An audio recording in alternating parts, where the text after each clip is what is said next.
Assalamualaikum warahmatullahi wabarakatuh. Salam sejahtera untuk kita semua. Shalom, Om Swastiastu, Namo Buddhaya, salam kebajikan. Yang saya hormati Bapak Ibu Asesor dalam sertifikasi pendidik untuk dosen tahun 2026. Perkenalkan, saya Rosarika Putri Rahim, SIKOM, MIKOM, dosen tetap pada program studi Ilmu Komunikasi S1, Fakultas Komunikasi dan Desain Universitas Pamulang. Video ini saya buat sebagai bentuk pernyataan diri dosen dalam unjuk kerja Tridharma Perguruan Tinggi atau yang disingkat dengan PDD UKT-PT, khususnya dalam unsur pengajaran, dalam rangka untuk mengikuti proses sertifikasi tahun 2026 yang diselenggarakan oleh Kementerian Pendidikan Tinggi, Sains, dan Teknologi. Pada kesempatan ini, mata kuliah yang saya paparkan sesuai dengan bidang keahlian saya adalah mata kuliah Public Speaking dengan bobot 3 SKS pada semester 4 pada program studi Ilmu Komunikasi. Mata kuliah ini diselenggarakan dengan metode blended learning dengan total pertemuan 21 pertemuan dengan metode secara luring atau tatap muka di kelas dan secara daring melalui e-learning Universitas Pamulang yang disebut dengan Mentari yang dapat diakses mahasiswa pada laman mentari.unpam.ac.id. Mahasiswa dapat mengunduh bahan ajar seperti modul, video pembelajaran, PowerPoint, artikel research, dan mengerjakan forum diskusi secara mandiri. Mata kuliah Public Speaking ini mengantarkan mahasiswa untuk memiliki kemampuan berbicara di depan umum secara efektif, percaya diri, dan bertanggung jawab. Secara garis besar, mata kuliah ini membahas sebagai berikut: pengertian dan ruang lingkup public speaking, konsep, kompetensi, karakteristik seseorang pembicara, pengolahan rasa percaya diri atau self-confidence, teknik dan strategi berbicara di depan umum, etika berbicara, bahasa tubuh, jenis public speaking, kemampuan mendengarkan dan berpikir kritis, seni dan gaya bahasa, analisis audiens, penyusunan naskah dalam bentuk storytelling, penguasaan panggung dan alat bantu bicara, hingga konsep pidato dan retorika. Kemudian di sini juga membahas mengenai debat presenter, lobby dan negosiasi, serta teknik menjadi pembicara profesional yang mampu tampil sebagai narasumber maupun trainer. Dapat saya sampaikan, CPL atau capaian pembelajaran lulusan yang dibebankan pada mata kuliah ini meliputi 4 hal. CPL pertama, mahasiswa menunjukkan sikap bertanggung jawab atas jawaban atau pekerjaan di bidang keahlian ilmu komunikasi secara mandiri. CPL kedua, mampu mengambil keputusan secara tepat dalam konteks penyelesaian masalah di bidang keahlian komunikasi berdasarkan hasil analisis, informasi, dan data yang tepat. CPL ketiga, memiliki pemahaman untuk mengolah, menganalisis, serta menggunakan data dan informasi di dunia digital. CPL keempat, mampu merancang, mewujudkan, dan mempublikasikan karya komunikasi berbasis data sebagai bentuk adaptasi terhadap disrupsi digital. Adapun capaian pembelajaran mata kuliah atau CPMK pada mata kuliah ini adalah mahasiswa mampu mengumpulkan, menyajikan, mengolah, menganalisis, menginterpretasi, dan mengambil keputusan dari suatu data atau informasi secara bertanggung jawab dalam konteks penyelesaian masalah di bidang keahlian komunikasi, termasuk merancang dan mempraktikkan komunikasi lisan persuasif dan berbasis data di hadapan publik. Materi pembelajaran ini disusun dalam 21 pertemuan yang berimbang antara teori dan praktik. Pada paruh pertama semester, mahasiswa mempelajari dasar pengertian dan ruang lingkup public speaking, konsep public speaking, kompetensi dan karakteristik seorang pembicara, mengolah self-confidence untuk berbicara di depan umum, teknik-teknik public speaking, etika berbicara di depan umum, strategi teknik public speaking, bahasa tubuh dalam public speaking, jenis-jenis public speaking, serta listening dan critical thinking melalui analisis studi kasus. Setelah ujian tengah semester, materi berlanjut pada seni dan gaya berbicara, analisis audiens, penyusunan naskah public speaking dalam bentuk storytelling, penguasaan panggung, alat bantu bicara, konsep pidato dan retorika, praktik pidato sesuai dengan jenisnya, public speaking, jenis debat dan presenter, lobby dan negosiasi, teknik dan kemampuan menjadi pembicara, dan praktik menjadi seorang pembicara, narasumber, hingga trainer. Hingga di pertemuan akhir dilakukan review atas hambatan-hambatan atau kesalahan-kesalahan yang terjadi dalam konteks public speaking. Pada video pembelajaran ini, materi yang akan saya sampaikan dalam rekaman perkuliahan adalah materi pertemuan ke-19 dengan tema teknik dan kemampuan menjadi pembicara. Modul pembelajaran yang saya gunakan pada mata kuliah ini adalah problem based learning, project based learning, dan case based learning. Dipadukan dengan ceramah dan praktik langsung di kelas. Pada setiap pertemuan, mahasiswa diberikan materi yang saya sampaikan didukung oleh beberapa media pembelajaran seperti video pembelajaran public speaking, kuis interaktif seperti Quizizz dan Word Wall, serta PowerPoint sebagai media pendukung. Referensi yang saya gunakan dalam mata kuliah ini adalah buku referensi, buku ajar, artikel jurnal bereputasi karya saya sendiri, dan artikel jurnal lainnya. Interaksi pada mata kuliah ini melibatkan bentuk interaksi dua arah. Setelah mendapatkan materi, kemudian mahasiswa mengerjakan tugas kelompok berbasis masalah atau mini project, atau mempraktikkan keterampilan berbicara secara langsung dan mempresentasikan hasilnya di depan kelas agar mahasiswa bisa tampil percaya diri secara nyata. Bukan sekedar memahami teori belaka. Interaksi antara saya dan mahasiswa dibangun sejak awal perkuliahan, dan kehadiran mahasiswa direkam melalui pemindai barcode presentasi yang terkoneksi langsung dalam sistem MyUnpam. Sistem penilaian asesmen pada mata kuliah ini ialah dengan komponen kehadiran, tugas terstruktur, ujian tengah semester, dan ujian akhir semester. Sesuai dengan RPS, bentuk penilaian utama pada setiap pertemuan adalah tes dan unjuk kerja dengan indikator berupa keaktifan dalam berdiskusi, kualitas hasil mini project, kualitas praktik dan presentasi berbicara di depan kelas, serta ketepatan waktu pengumpulan tugas. Bobot penilaian pada setiap pertemuan berkisar antara 4 hingga 6%, terakumulasi bersama dengan ujian tengah semester dan ujian akhir semester hingga mencapai 100%. Adapun pemeringkatan nilai akhir menggunakan skala sebagai dengan berikut. Untuk nilai A untuk rentan 81 sampai 100, nilai B untuk 71 sampai dengan 80, nilai C untuk 61 sampai 70, nilai D untuk 51 sampai dengan 60, dan nilai E untuk rentan 0 sampai 39. Demikian pemaparan mengenai mata kuliah public speaking ini yang akan ditayangkan dalam rekaman proses pembelajaran untuk materi teknik dan kemampuan menjadi pembicara. Selamat menyaksikan. Assalamualaikum warahmatullahi wabarakatuh. Selamat pagi semuanya. Gimana kabar hari ini? Sehat? Sehat. Alhamdulillah. Ada yang nggak masuk? Masuk semua? Wih, hebat banget. Oke, baik. Teman-teman, hari ini kita kembali berjumpa di ruang kelas ya, pada mata kuliah Public Speaking tentunya. Dan pada pekan ini kita akan masuk ke pertemuan ke-19, yaitu membahas mengenai kemampuan untuk menjadi pembicara. Sebelum kita memulai perkuliahan hari ini, semoga kita mendapatkan ilmu yang bermanfaat tentunya ya teman-teman ya.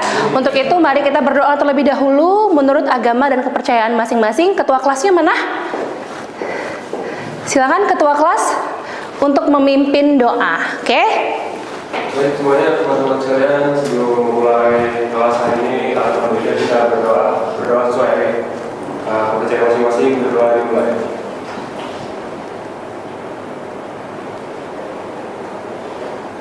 Berdoa selesai. Oke, amin. Baik, terima kasih ya teman-teman. Oke, minggu lalu kita bahas mengenai apa, ada yang inget nggak? Lobby dan negosiasi. Oke, sebelum kita masuk ke materi selanjutnya dan saya akan merecall memori teman-teman mengenai materi lobby dan negosiasi, sebelumnya kita absen dulu ya. Silakan teman-teman boleh dipindai barcode-nya. Nah, barcode ini nanti langsung connect ke My Unpam-nya masing-masing. Jadi yang tidak hadir ya terhitung tidak hadir gitu ya. Silakan di pertemuan ke-19 mata kuliah Public Speaking, yaitu adalah cara untuk menjadi presenter atau pembicara. Oke, rekan-rekan, minggu lalu kita membahas mengenai apa? Iya, pertemuan 18 kita membahas mengenai lobby dan negosiasi dalam public speaking. Nah, hari ini sebelum kita lanjutkan ke pertemuan 19, saya akan merecall terlebih dahulu. Apakah teman-teman masih ingat dengan materi minggu lalu dengan sebuah kuis? Nanti yang bisa jawab boleh tunjuk tangan ya. Nah, ini ada pertanyaan, tujuan utama komunikasi persuasif adalah siapa? Iya, silakan Mbak. Untuk jawabannya yaitu memengaruhi keyakinan atau membujuk audiens agar percaya dan bertindak sesuai tujuan pembicara. Oke, kita coba cek sama-sama, benar atau enggak? Saya pilih. Betul, boleh tepuk tangan dulu dong. Iya, luar biasa. Baik, pertanyaan selanjutnya adalah negosiasi merupakan proses komunikasi yang bertujuan untuk siapa yang bisa jawab? Iya, silakan Mas. Mencapai kesepakatan bersama melalui kompromi. Oke, kita coba cek. Mencapai kesepakatan bersama melalui kompromi, betul nggak? Betul sekali. Wah, masih ingat ternyata teman-teman ya. Oke, pertanyaan keempat. Dalam konteks komunikasi, lobby dapat diartikan sebagai ruang tunggu di hotel, kegiatan memberikan pidato, upaya pendekatan, atau proses penyampaian informasi kepada media. Yang mana? Konteks komunikasi ya. Silakan, siapa yang bisa jawab? Saya Bu. Iya, silakan. Jawabannya upaya pendekatan secara informal untuk mempengaruhi pihak lain. Oke, coba kita lihat, benar tidak? Betul sekali, tepuk tangan lagi dong untuk temennya. Pintar. Oke, pertanyaan terakhir di pertemuan 18 yang lalu ya teman-teman. Salah satu peran penting public speaking dalam proses lobby dan negosiasi adalah apa jawaban yang paling tepat? Saya ingin menjawab Bu, jawabannya adalah menyampaikan pesan secara meyakinkan dan membangun kepercayaan audiens. Saya lanjutkan ya teman-teman, kita lihat jawabannya benar atau enggak. Menyampaikan pesan secara meyakinkan dan membangun kepercayaan audiens. Betul sekali. Wow, permainan sudah selesai. Terima kasih teman-teman. Sekarang kita sudah siap berarti untuk melanjutkan pertemuan selanjutnya. Pertemuan berapa? 19. Betul sekali. Oke, baik. Sekarang kita lanjutkan ke pertemuan 19 teman-teman, yaitu mengenai kemampuan untuk menjadi pembicara. Oke, kita lihat di sini mengapa public speaking itu penting. Nah, saya lihat di sini teman-teman, public speaking itu adalah salah satu keterampilan yang mungkin saat ini sering diabaikan dalam kurikulum formal seperti itu ya.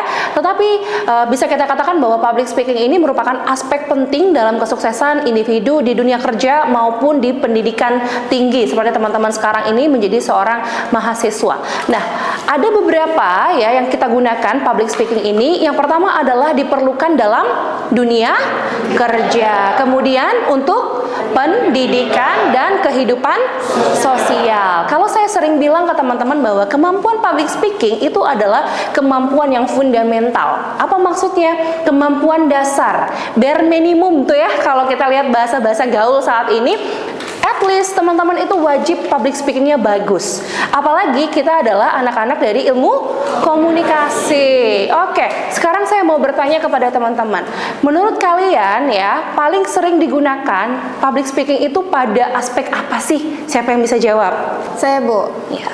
Menurut saya sedang lagi presentasi kelompok, terus lagi juga seminar dan wawancara interview kerja. Oke, tepuk tangan dulu dong untuk temennya. Betul sekali. Kemudian di era seperti ini, di era keterbukaan informasi dan digitalisasi, perlu pemanfaatan teknologi. Andai kata public speakernya gaptek, ya udah nggak pakai PPT masih ngeprint gitu ya, bosen ya. aduh ngantuk banget, bener nggak teman-teman?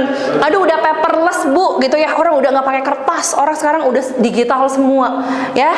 Oke, jadi kita juga bisa memanfaatkan teknologi. Oke, menurut teman-teman di sini dari ketujuh karakteristik pembicara yang efektif, mana sih yang rasanya kayaknya, aduh Bu, saya kurang banget? Ada yang bisa? Menurut saya itu kepercayaan diri Bu, karena kalau saya setiap mau maju presentasi tuh rasanya deg-degan, terus jadi lupa apa yang mau disampaikan. Oke, tadi temennya bilang adalah dari self confidence ya, atau kepercayaan diri. Makanya saya bilang teman-teman, perasaan deg-degan, perasaan nervous, suara jantung yang berdebar itu memang ada dalam diri kita. Siapapun orangnya, manusia itu pasti secara alamiah memiliki rasa deg-degan. Mau sekelas profesional apapun, akan ada momennya dia merasa deg-degan atau nervous. Nah, yang bisa kita lakukan adalah controlling diri kita. Dengan cara seperti apa? Penguasaan materi yang benar-benar sudah kita pahami sekali. Jelas ya? Oke, dari sini teman-teman bagaimana? Ada yang pernah mengalami kesulitan saat menjalankan prakteknya, atau pernah nggak teman-teman punya cerita mengenai bagaimana teknik berbicara yang efektif? Bu. Iya. Untuk kata yang sering kali mengganggu tuh seperti kata atau kata mungkin. Itu biasanya terjadi ketika saya kebingungan untuk melanjutkan poin mana saat saya sedang presentasi, Bu. Iya, terima kasih ya teman-teman atas kejujuran yang udah disampaikan tadi, luar biasa. Nah, kata-kata mungkin, gumaman-gumaman seperti itu efek dari kurangnya kita menguasai materi. Itu pasti. Cuman tahu sekedarnya aja, cuman baca sekilas doang, cuman lihat PPT-nya sebentar doang, ya nggak? Sehingga pada saat kita ditanya balik misalnya sama audiens, atau ada pertanyaan yang di luar dari apa yang kita hafalkan, itu akan ragu untuk menjawab. Makanya saya bilang, wajib hukumnya, mutlak hukumnya, teman-teman itu harus benar-benar menguasai sekali materinya, bukan menghafalkan, tapi memahami, sehingga apapun bentuknya, asalkan konteksnya tidak keluar dari substansi pembicaraan, maka pasti kita bisa menjawabnya. Oke? Jelas? Oke, bisa kita lanjut? Lanjut. Kita lanjut ke teknik penyampaian bahasa tubuh dan ekspresi wajah. Nah, ini adalah body language. Teman-teman tahu ya, dalam komunikasi pesan disampaikan secara verbal dan non verbal. Ternyata di sini bahasa tubuh itu menyampaikan hingga 55% dari keseluruhan pesan dalam komunikasi. Dalam satu ketika, saat kita melihat lawan bicara kita saja, itu kita bisa memberikan beberapa pesan nonverbal, ya enggak? Contoh, dengan kontak mata, dengan gestur misalnya, atau kalau tidak sesuai bisa memalingkan wajah. Kita nggak bilang kok, duh, aku nggak setuju. Kita nggak bilang tidak setuju, tapi dengan cara kita tidak menatap balik lawan bicara kita atau memalingkan wajah kita, itu juga bisa memberikan pesan kepada lawan bicara kita. Jelas? Iya. Nah, apa aja di sini Bu yang kita gunakan? Yang pertama adalah kontak mata. Itu apa artinya? Membangun keterlibatan. Pernah nggak melihat orang pada saat berbicara di depan audiens atau pada saat presentasi matanya itu ke langit-langit? Pernah. Ya. Kemudian matanya ke bawah. Pernah. Ya nggak? Nggak berani menatap audiens, betul? Kenapa itu terjadi? Karena pertama, self confidence-nya mungkin kurang, materinya nggak dipahami, mungkin dia datang terlambat, banyak faktornya. Ya, sehingga dia nggak percaya diri, takut ditatap balik sama audiensnya. Oke? Kemudian apalagi gestur tangan. Misalnya teman-teman pada saat berbicara, tangannya diem saja, atau mungkin terlalu banyak gerakan atau over banget gerakan sehingga mengganggu lawan bicaranya. Itu juga nggak boleh. Oke? Misalnya teman-teman lagi di wawancara ya, mau diterima kerja, tapi saking excitednya sampai nunjuk-nunjuk bapaknya. Iya Pak, emang begitu Pak, gitu ya. Hah? Galak ya, gitu ya. Bener, boleh nggak begitu? Nggak boleh. Jadi ruang lingkup gerakan tangan kita itu tidak boleh lebih jauh dari dada kita. Segini saja. Jadi gerakannya tuh hanya di sini. Nggak boleh sampai begini. Ya, gitu misalnya. Ya, gitu. Itu nggak boleh, gitu ya. Misalnya kita nih lagi wawancara kerja. Mbak, mau saya gaji 20 juta. Wah, mau banget Pak, begitu ya. Nggak jadi deh. gerak langsung berdiri langsung nunjuk bapaknya excited misalnya, itu juga nggak sopan. Oke, ada yang mau bertanya dari materi tadi? Saya, Bu. Iya, silakan.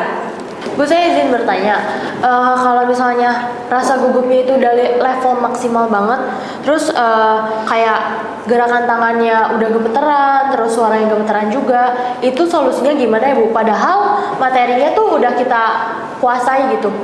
Gimana, Bu? Oke, baik. Terima kasih Jeko. Boleh tepuk tangan dulu dong untuk temennya. Pertanyaannya luar biasa sekali. Gimana rasa mengolah tadi perasaan yang seperti tadi ya, katanya kalau seandainya materinya udah kita kuasain banget, Bu, saya yakin saya pasti ngerti gitu. Tapi kok masih deg-degan, levelnya dewa banget. Contohnya misalnya badannya sampai basah gitu ya, misalnya ya. Terus misalnya gemeternya sampai kelihatan banget. Yang pertama adalah dengan mengolah rasa deg-degan itu sendiri. Seperti yang saya sampaikan sebelumnya teman-teman, itu adalah rasa yang paling manusiawi sekali. Setiap kita as a human being, ini manusia, itu pasti punya perasaan seperti itu. Rasa takut, rasa deg-degan, maka secara alamiah tubuh kita akan memberikan respon. Macam-macam setiap orang. Ada yang deg-degan badan atau punggungnya berkeringat. Ada yang nervous, tiba-tiba jantungnya deg-deg gitu ya, cepet banget. Terus ada juga yang kakinya keringetan, ya enggak? Ada juga yang tiba-tiba ketiaknya yang keringetan. Macam-macam setiap kita. Kenali dulu rasa gugup ini, kemudian akan memberikan trigger apa ke diri kita. Yang tahu siapa? Kita sendiri, bener nggak? Nah, dengan cara apa kita mengolahnya? Yang pertama adalah dengan cara sering-sering latihan berbicara di depan umum. Makanya saya bilang pembelajaran public speaking tidak selesai dalam satu pertemuan.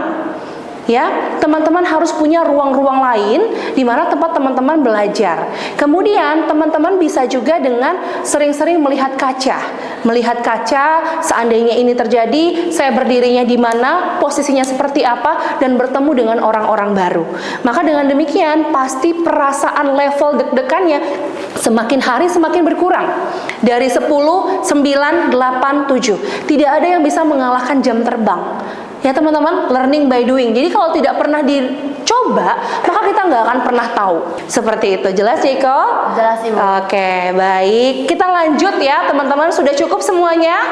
Cukup ya? Oke, sekarang tiba kita di praktek. Nah, hari ini saya sudah membawa mikrofon.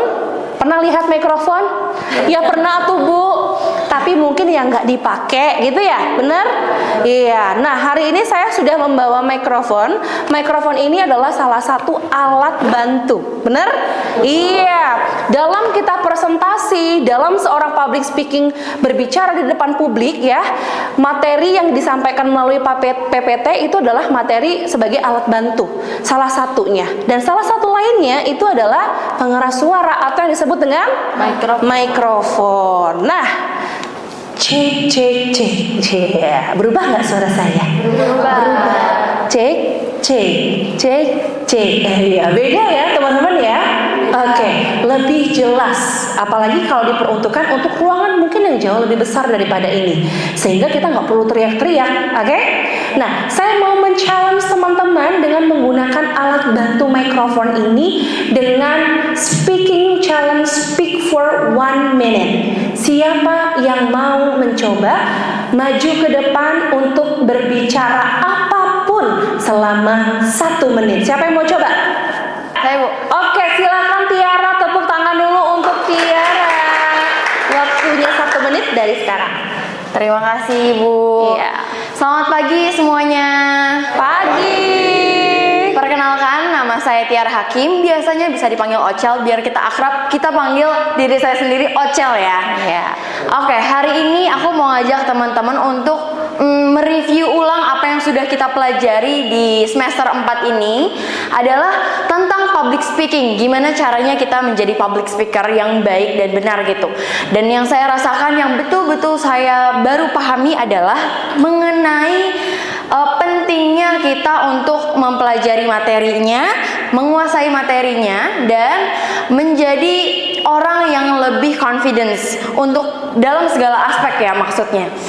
Lalu satu hal yang betul-betul saya highlight di sini adalah mengenai betapa hebatnya orang yang hebat justru menurut saya bukan sekedar orang yang berani berbicara di depan lalu begini dan begini, tapi perihal bagaimana kita bisa menyampaikan suatu materi atau suatu topik kepada orang yang mungkin berbeda-beda secara strata ekonomi, sosial gitu. Gimana caranya kita membuat orang-orang yang mungkin bisa kita contohi homeless people, gimana cara kita ngomong secara sederhana dan membuat mereka mengerti padahal itu adalah suatu topik yang mungkin sulit untuk mereka. Tapi gimana cara bikin mereka mengerti adalah itu suatu kemampuan yang mungkin masih saya pelajari dan itu sangat menarik untuk kita pelajari semuanya gitu sih.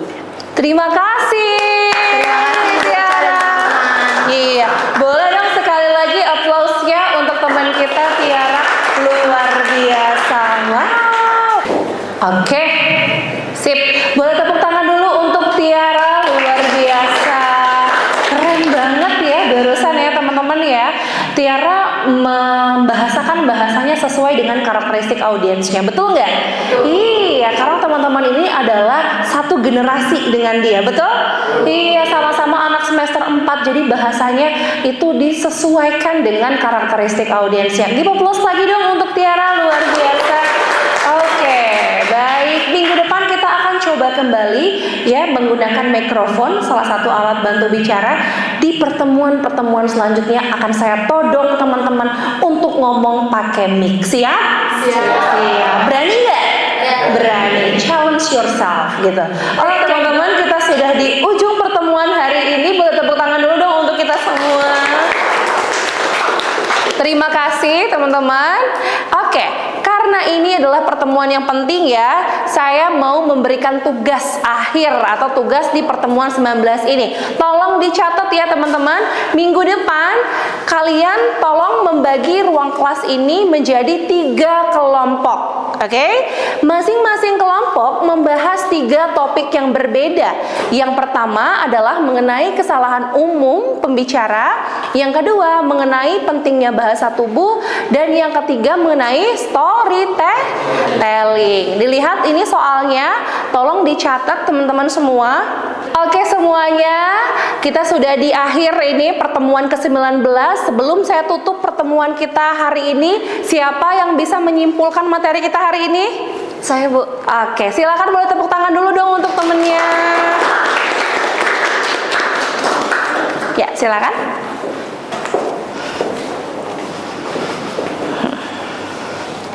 Baik Ibu, saya izin mewakili teman-teman semua untuk membuat kesimpulan dari apa yang sudah dipaparkan sama Ibu. Tadi barusan terima kasih untuk materinya. Kesimpulan yang dapat saya berikan adalah bagaimana kita sebagai mahasiswa dapat memahami bahwa public speaking itu adalah suatu materi yang penting untuk kita pelajari bersama. Karena tanpa public speaking, kita tidak bisa menjadi apa yang kita impikan. Semua profesi pasti butuh namanya kemampuan public speaking. Oleh karena itu, semua yang kita pelajari atau dengar pada saat tadi setelah Ibu berikan semua materinya bisa kita sama-sama pelajari dan bisa implementasikan di kehidupan kita sehari-hari. Terima kasih. Oke, luar biasa sekali. Terima kasih sayang. Silakan kembali ke tempat. Oke, luar biasa teman-teman. Oke, dengan demikian maka berakhir ya pertemuan kita di pekan ini, yaitu mengenai kemampuan untuk menjadi pembicara. Dan minggu depan jangan lupa kita sudah duduk berkelompok dan teman-teman sudah membahas sesuai dengan tugas masing-masing. Oke? Oke. Kalau begitu saya akhiri pertemuan hari ini. Terima kasih kepada teman-teman semua. Mohon maaf jika ada kesalahan dalam menyampaikan materi hari ini. Saya akhiri. Wassalamualaikum warahmatullahi wabarakatuh. Sampai jumpa minggu depan ya semuanya ya. Demikianlah video ini saya buat sebagai pernyataan diri dosen dalam unjuk kerja Tridharma Perguruan Tinggi, khususnya dalam pengajaran. Akhir kata saya ucapkan terima kasih. Assalamualaikum warahmatullahi wabarakatuh.